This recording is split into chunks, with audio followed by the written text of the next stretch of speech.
And the reminders from your Lord come in many different ways. You could see something in the street happening, and that's a reminder for you from your Lord. You could see a car accident. You could see an old person in the street or a young person being born into the world, and that's a reminder for you. These are the days that Allah tricks them, turns them back and forth. He gives us these vicissitudes of life. One day we live, one day we die. One day we celebrate life, one day we celebrate and commemorate death or a life. And we never know when it's going to be us or someone dear to us. The people's account, your account, is getting closer and closer. What do you think is going on when we start going gray? I mean, that's a major sign. And most of us here are going gray. We have some gray. How long do you think you're going to live? What do we as the Muslims believe? And what does our belief make us do? Because what we're talking about here is general. Everybody wants a quick fix. There is no quick fix in Islam. The confusion or the difficulty of Islam is in its simplicity. Lahiyatan qulubuhum. Allah gives it to us right there. Our hearts are distracted. Alhaakumut takathur. What are they distracted with? The same word. We're distracted with these, what they call trifles, these petty things. TV, color, buildings, car, money, fame, business. Lahiyatan qulubuhum. Their hearts are filled with these things. And so this is why we're not paying attention to the details of life. This is why we'd rather clean our throat and get mad at our wives if our clothes for Jummah are not ready, but not do any self-reflection to make sure our hearts are ready. Are we ready? Are we spiritually ready to make the changes, the internal changes that each and every individual has to make in order to establish Islam first and foremost in their own selves? Then it transcends to those around you.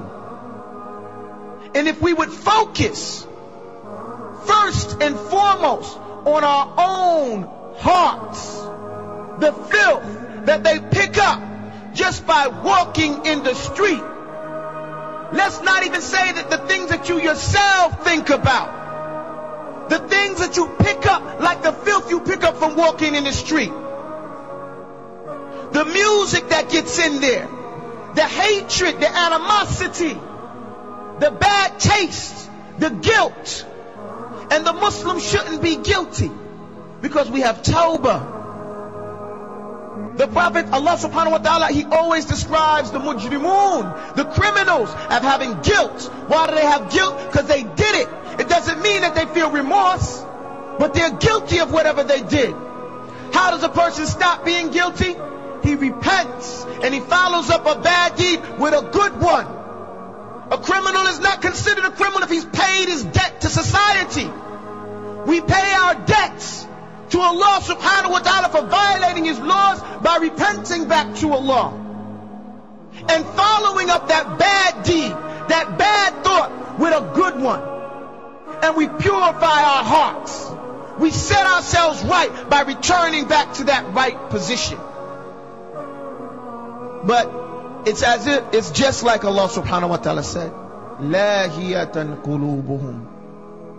The people's hearts are distracted. Our hearts, let's not say someone else.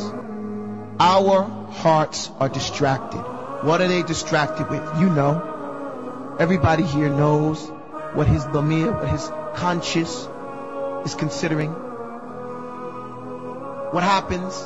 وَأَسَرُّوا النَّجْوَى الَّذِينَ ظَلَمُوا. Allah says those who are the oppressors. But let's take it on the language, because people oppress themselves. Anybody who violates the law of Allah has oppressed themselves. People conceal their secret thoughts and their secret conversations. When someone comes and gives us some advice and we don't like it, this guy, who do you think he is? He's nobody, just somebody just like us. We say that, not just to the Anbiya, but to the Imam, to the Du'at, to the guy in the street.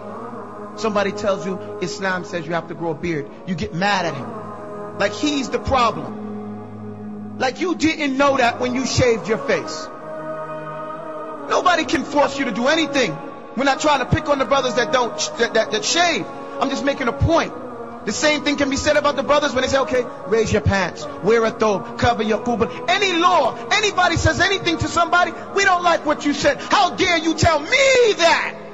Who do you think you are? The ego. Heart is filled with something else, and he says, look, man, who this guy think he is? He ain't nothing but just a regular man. Allah is telling us over and over and over and over and over and over again, reflect on the message, because your account with your Lord is coming, and all we've been doing is wasting our time.